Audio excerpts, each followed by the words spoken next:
자, 이번에 그 운동량 보존 문제풀이 17번 문제를 보도록 하겠습니다. 한 6, 7문제 풀이를 할 생각인데 일단 가장 기본이 되는 두 물체의 충돌 중에서 가장 기본이 되는 문제예요.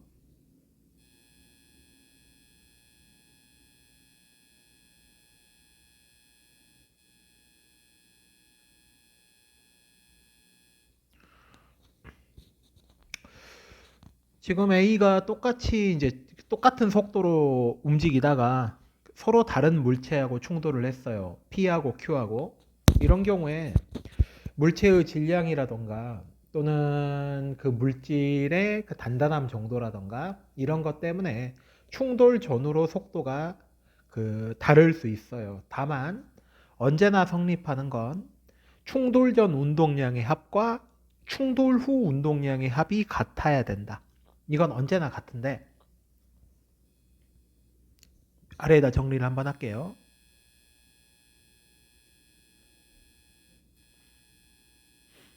요 이야기가 물체 하나하나의 운동량이 보존된다는 얘기가 아니에요. 운동량의 합이 보존된다. 충돌 전후로 운동량의 합 보존.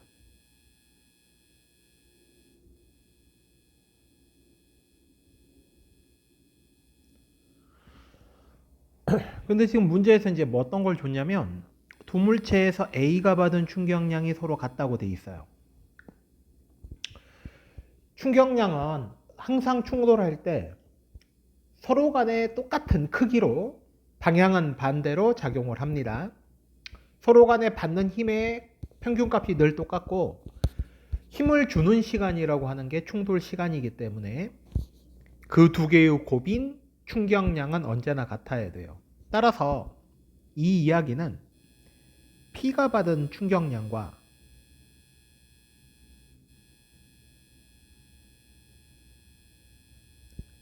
Q가 받은 충격량이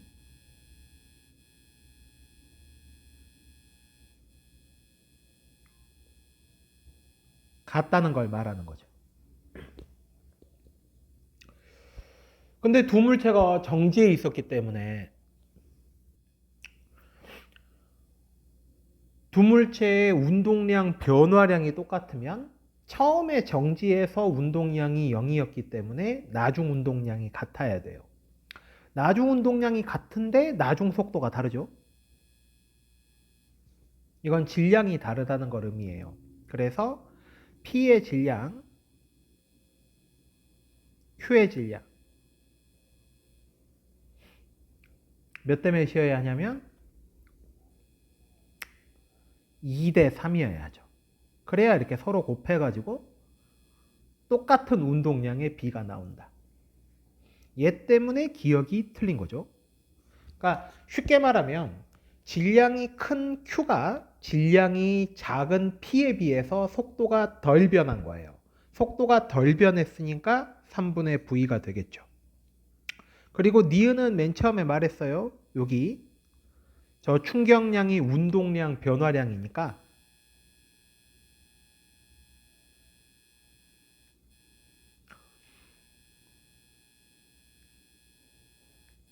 충격량을 똑같이 받았으면 운동량이 똑같이 변해야 되고 처음 운동량이 0이었다면 나중 운동량도 같아야만 한다. 충돌 후 A와 B의 속도의 크기는 가와 나에서 같아야죠. 똑같은 운동량이었어요, A가. 그런데 똑같이 변했어요. 그러니까 나중 운동량도 똑같아야만 한다. 그래서 이런 문제가 17번 문제입니다. 20번 문제를 보겠습니다. 문제에 약간 오해의 소지도 있고 여기서 지금 물체 하나가 떨어뜨렸더니 튀어 올라갔다.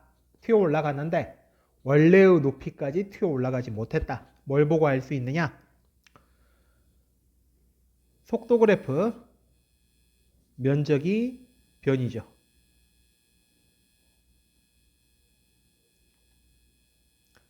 요 변이의 부호가 플러스인 게 요게 아랫방향이에요. 면적이 마이너스인 게 윗방향이죠.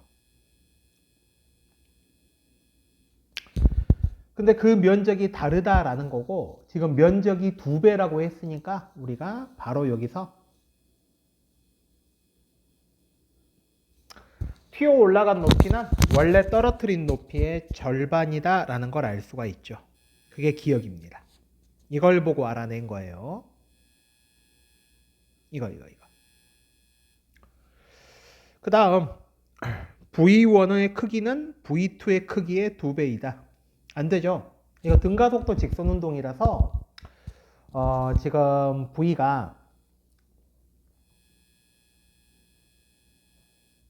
이런 형태로 주어져서 물론 이제 V2는 좀 얘기가 다릅니다. 다른 식으로 나오는데 이 그래프의 기울기가 일정한 상태에서 면적이 2배면 높이하고 밑변의 길이가 루트 2배여야 돼요. 왜냐하면 밑변의 길이하고 높이하고 비례하기 때문에 그게 각각 루트 2배여야 면적이 2배가 나올 수 있어요. 그래서 이게 2배가 아니라 루트 2배다.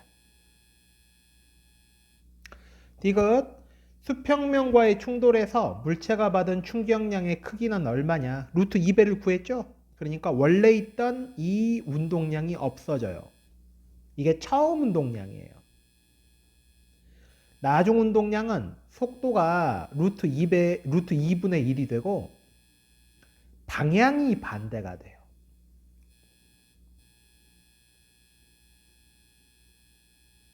지금 뭘 적어 놓은 거냐면 운동량 변화량을 적어 놨어요. 이게 지금 나중 운동량,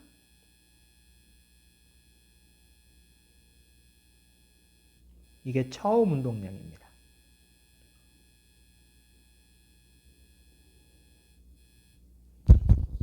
이게 바로 운동량 변화량.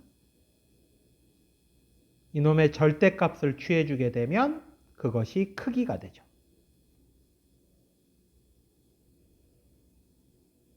그래서 디귿이 맞습니다.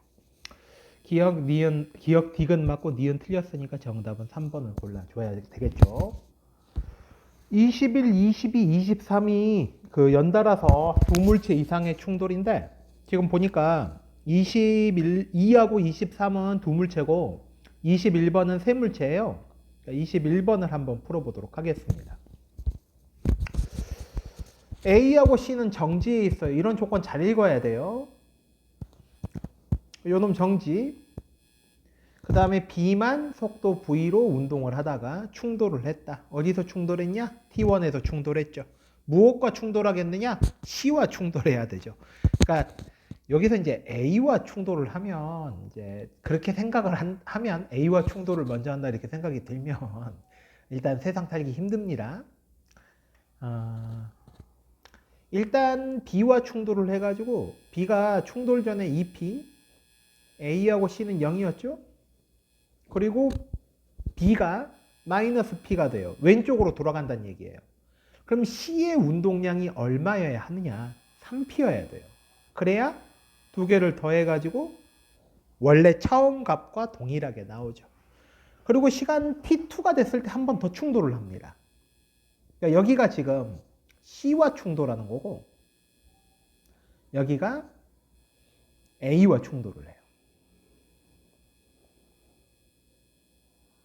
A와 충돌해가지고는 얼마가 됐느냐?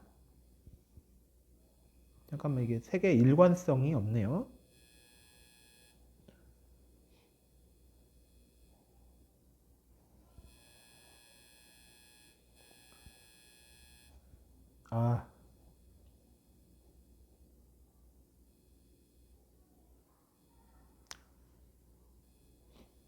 여기 3P 0 여기가 마이너스 P가 돼야 되죠. 그러면 운동량 보존이 성립하죠. 다 더해서 2P였다. 다 더해서 2P였다. 다 더해서 2P가 된다.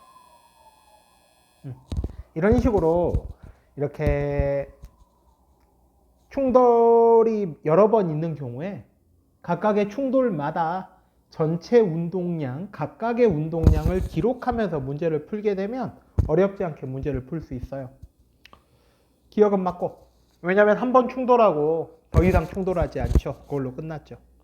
니은 B가 받은 충격량의 크기 T1일 때, T2일 때 압도적인 차이죠. 3배 차이가 나죠. T1일 때가 큽니다. 마지막 D것 두 번의 충돌이 끝났다. 근데 물체 운동량의 크기는 누가 크냐? C가 크죠. C가 3P로 3배나 큽니다. 그래서 X죠. 기억 니은만 맞아서 정답이 2번이 되죠.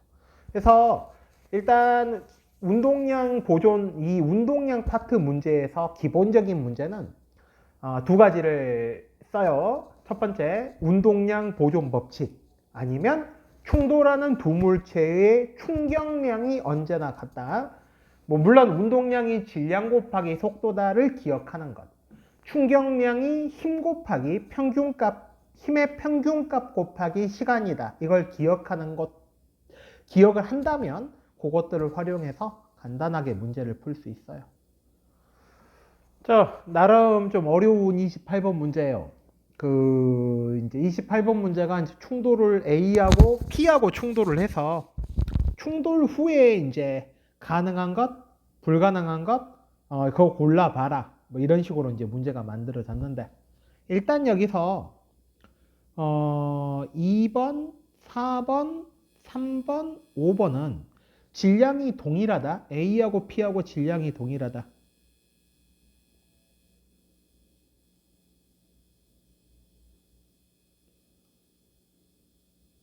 그러면 모두 운동량 보존이 성립해요.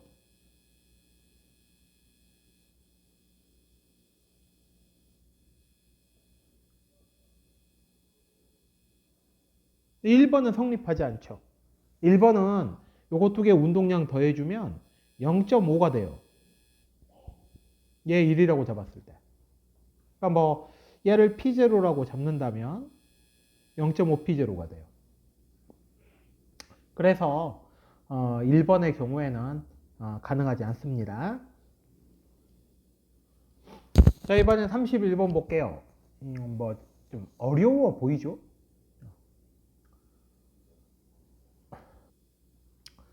근데 이게 비주얼이 이제 어려워 보여서 실제로 어렵다고 생각하는 친구들 많은데 그런 비주얼에 넘어가면 안 돼요. 자, 일단 A는 그 질량이 2m이에요. B는 m이죠. 똑같은 힘을 받았어요. 똑같은 거리를 갔어요. 시간이 똑같다는 언급이 없어요. 실제로 시간이 똑같을 수가 없습니다.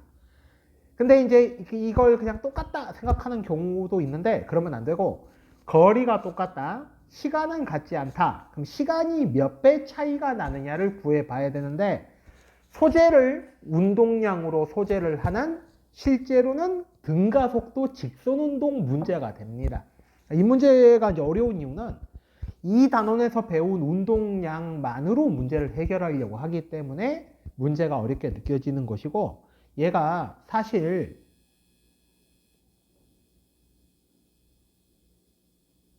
이러한 개념을 쓰는 등가속도 직선운동이었다. 지금 질량이 2배인 A가 가속도가 절반이다. 가속도가 절반이라면 시간이 루트 2배만큼 크다. 지금 이동 시간이 이게 t0라고 잡으면 여기가 루트 2t0예요. 가속도가 절반이니까. 그러니까 충격량은 오랜 시간 동안 힘을 받은 놈이 충격량이 커야 돼요. 그래서 A 쪽이 루트 2배만큼 커서 정답은 4번이 됩니다. 그러니까 문제 자체가 풀이가 뭔가 엄청 어려운 게 아니라 앞에서 배운 등가속도 직선운동을 기억해서 적용할 수 있는가, 이걸 요구하는 문제입니다. 31번 문제였었습니다. 32번 문제를 한번 볼게요. 전형적인 운동량 보존 법칙 문제고, 뭔가 조금 다른 방식으로 풀 수도 있으나 그냥 굉장히 평범하게 풀어볼게요. 충돌 전의 속도를 표시해 보면 A가 1 나오고, 보면 돼. 뭐야? A가 1이고 B는 0.5죠. 충돌 후에 A의 속도는 그냥 0.5가 됐죠. B의 속도는 1이 됐습니다.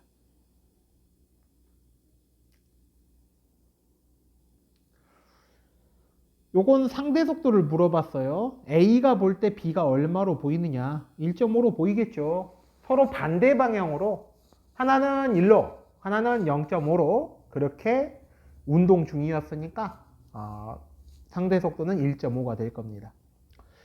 충돌 후 받는 힘의 크기는 무조건 같아야 돼요. 무조건. 두 물체가 충돌하는 경우 그러니까 항상 전제를 잊지 말고 물리는 이런 조건이 되게 중요해요. 그래서 두 물체가 충돌하는 경우 서로 간에 작용하는 힘은 크기가 같아야 된다. 자, 그 다음에 이제 운동량 보존 법칙을 이렇게 들어가 보죠.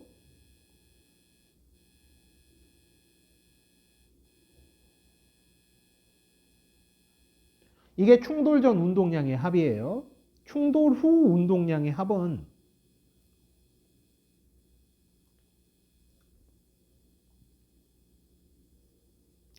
이와 같이 되어서 이게 충돌 전 운동량의 합.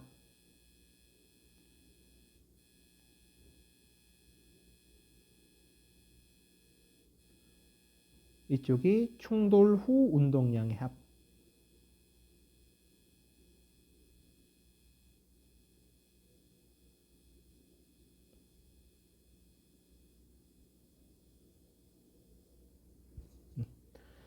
그래서 플러스가 나오게끔 항을 정리해주면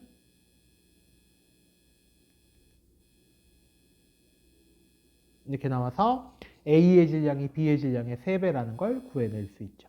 이 문제에서 중요한 건 사실은 니은이네요. 두 물체가 충돌할 때 서로 간에 작용하는 힘은 언제나 같아야 된다. 언제나. 작용 반작용이기 때문에.